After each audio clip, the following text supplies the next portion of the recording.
Assalamualaikum warahmatullahi wabarakatuh. Hai teman, ketemu lagi dengan saya, dengan Mas Blogger. Mohon maaf, saya hampir 1 bulan ini belum update lagi konten di Mas Blogger.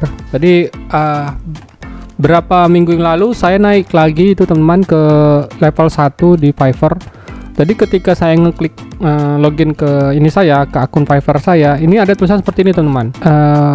Kabar bagus, kebijakan pembatalan proyek ini akan diganti lah, akan dirubah istilahnya.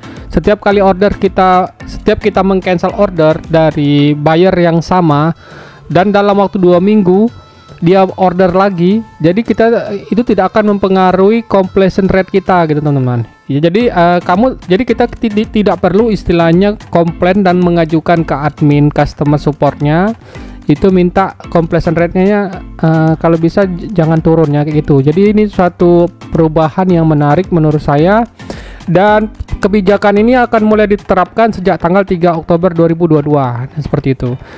Kemudian juga ini adalah kabar bagus, kabar menarik.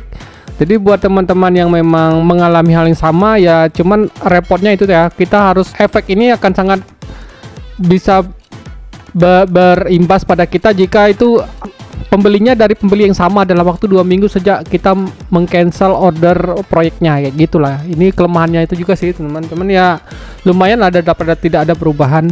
Itu saja yang bisa saya share untuk pagi ini. Nanti saya akan coba menyiapkan beberapa video-video yang lain menarik untuk teman-teman tonton. Sampai ketemu di tutorial Mas Blogger berikutnya.